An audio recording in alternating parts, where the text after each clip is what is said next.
रवि जी, मैं बेसिकली आपसे ये पूछना चाहता हूँ, इस पैनल पे सबसे वरिष्ठ आप हैं। आप ना केवल उम्र में वरिष्ठ हैं, आपने दुनिया देखी है, देश देखा है, इस देश की राजनीति को उतार चढ़ाव होते हुए देखा है। पर उम्र उम्र के हिसाब से आपने इस देश के अंदर कैसे राजनीति के साथ साथ पत्रकारिता के स्तर को गिरते हुए भी देखा है।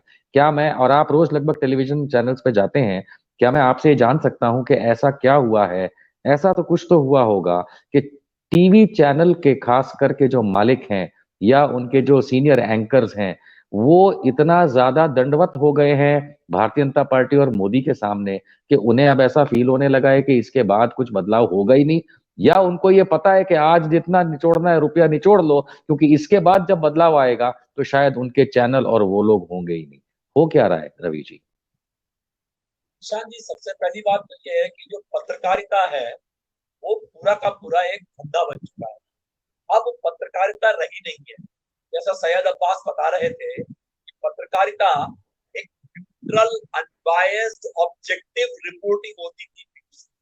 अब उसके बजाय वहां पर जो एंकर है वो ओपिनियनेट करता है।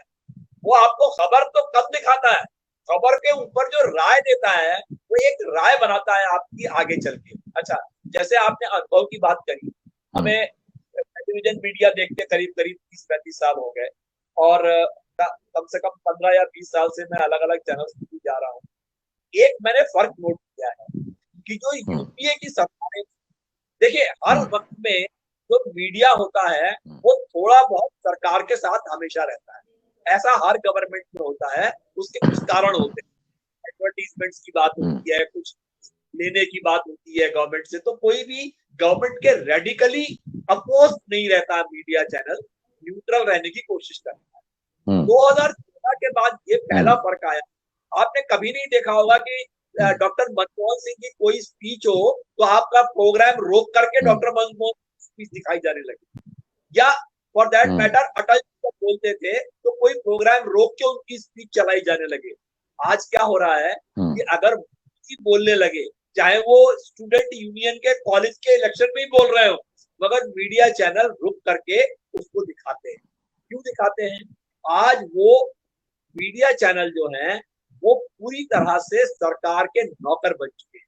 हकीकत ये, कुछ एक गिने चुने दारू पत्रकार और छोड़ के, जिनमें आपकी भी गिनती होती है, आज ज्यादातर एंकर जो है वो सिर्फ सरकार की लाइन ही दिखाने की कोशिश करते हैं। हम और आप रोज टीवी चैनल पे रहते हैं, हम रोज हैकलिंग होती है। क्यों आता हूँ आपके चैनल पर? शायद इसलिए आता हूँ कि जो मैं कहना चाहता हूँ मैं यहाँ कह सकता हूँ, मुझे और कहीं वो बात कहने की परमिशन नहीं होगी। जैसे ही मैं 10 सेकंड बोलूंगा, राहुल शिवशंकर या नाविका कुमार बीच में आ जाएंगे, क्योंकि उनको एक मोनोलॉग सुनना है। वो हमारे जो है ना शहजाद पूनावाला या आनंद रंगनाथन या एक दो के जो अंशु त्रिवेदी या भाटिया, वो उनकी बात को वो 3 मिनट तक नॉन स्टॉप चलाएंगे बिल्कुल। और आप जैसे ही मुंह खोलेंगे आपकी हैकलिंग चालू हो जाएगी, क्योंकि वहां पे उनका एजेंडा डिफीट होने लगता है। जैसे ही आप मुंह खोलते हैं एजेंडा डिफीट होता है। तो ये फर्क है। और एक और देखिए आप कि कितनी मतलब झूठ कितना परोसा जा रहा है। नागरोटा वाला केस हुआ, नागरोटा वाले केस पर अंजना ओम कश्यप ने कहा कि भारत ने पाकिस्तान के खिलाफ बड़ी सैन्य कार्रवाई की। आर्मी ने अगले उसी दिन शाम को स्टेटमेंट दे दिया कि हमने पाकिस्तान के खिलाफ कोई बड़ी सैन्य कार्रवाई नहीं।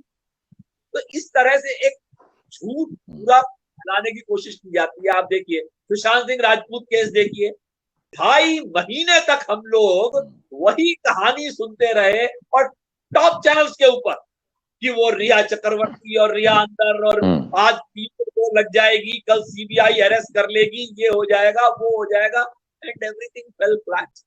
तो ये लोग इस तरह के, जैसे अभी हमारे जो एक जर्नलिस्ट है बॉम्बे के, आपने सुना होगा, वो 7 नाइट्स 8 डेज का पैकेज तलोजा जेल में सर्व करके आए हैं। तो इस तरह से मतलब मैं समझता हूँ कि जर्नलिस्ट जो हैं वो डिजर्व करते हैं इस तरह का एक हार्श पनिशमेंट, ताकि वो सुधरे और ये समझे कि पत्रकारिता होती क्या है। हम लोग रवीश कुमार को रवि जी, आपकी बात तो मैं बिल्कुल सहमत हूँ जी। सुनते नहीं हैं, रवि वो जी, मैं आपकी बात से जी बोलिए।